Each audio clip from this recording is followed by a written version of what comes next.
What up? It's Jimmy from odds.com. This is a clip from our big NCAA football opening lines show. If you want to watch the entire show, hit the link on the bottom of the screen. It's available exclusively on odds.com. Move over to a 4 p.m. Eastern spot. This is another Nolly nose look. Cincinnati at Temple. 8-0 Cincinnati at Temple. 1-6, 1-6 in the American. Philadelphia, Pennsylvania. 54 Fahrenheit. Mostly cloudy. 9 miles per hour. Cincinnati coming off their 8th straight win to open the season. 36-33 at UCF. Their average margin of victory is an impressive 25.9 points per game. They allowed just 308.1 yards per game. Temple coming up their 5th straight loss, 28-3 at home to East Carolina. They allowed 37.1 points per game while only putting up 19.9 points. This is the final game of the season for the sad Temple Owls squad. Nolly knows, take it away. Yeah, you talk about it, Jimmy. It's been a rough season for Temple. They lose Anthony Russo in their 2nd week or their 3rd week after facing Memphis to a shoulder injury, and it's been a carousel at quarterback. They had Mitchell and Beatty going at it, kind of going back and forth. They were switching off between them. They both get injured. Mitchell out for the season, and then they were going to go to Matt Duncan, their 4th-string quarterback, and he gets suspended before the game, and so they end up going to their 5th-string quarterback, freshman walk-on Kamal Gray, and so that just pretty much sums it all. And the big issue has been COVID, and you hear some of the remarks from their coach, Rod Carey, a guy that I followed quite a bit. I like the style that he likes to run when he was at NIU with Northern Illinois. And he mentioned it. He said that they shouldn't have played. He said, I would not have played the last 3 weeks. But again, it's not my opinion. And he goes on to say some later, said, we were at critical mass for 3 weeks, but the powers that be have not agreed. So he's had an issue with playing. They've been struggling quite a bit, not just at quarterback. And but here in this game with Cincinnati, this is a matchup that they typically sit here and battle. I thought they battled for most of that first half. They just weren't able to keep up. The depth became an issue.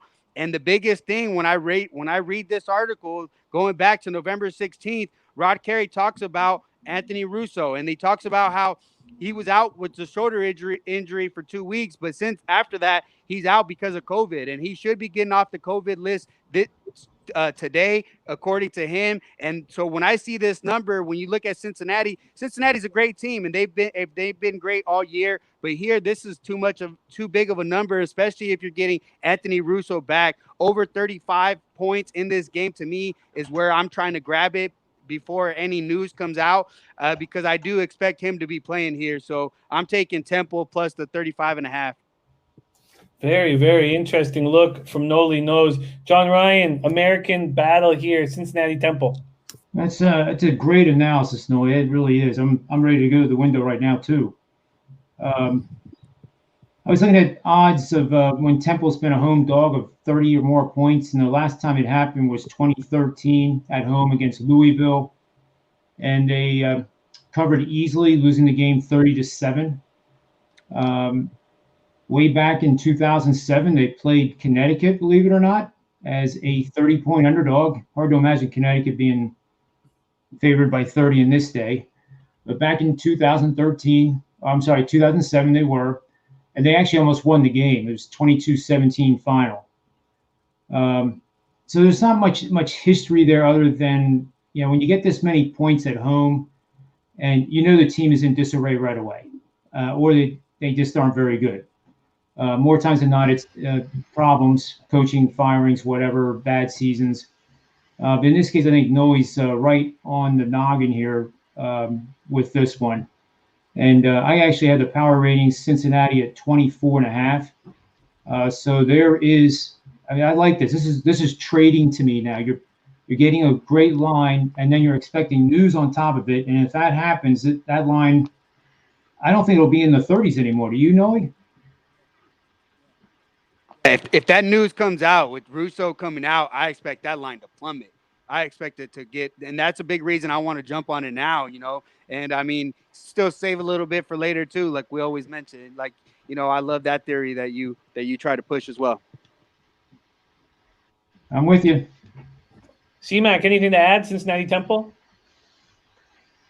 No, I mean, if Anthony Russo plays, I want Temple too. He's been out. They just can't score. With him not in there, they're just horrible. Their defense will be horrible. Cincinnati's the way better team, but this is a boatload of points.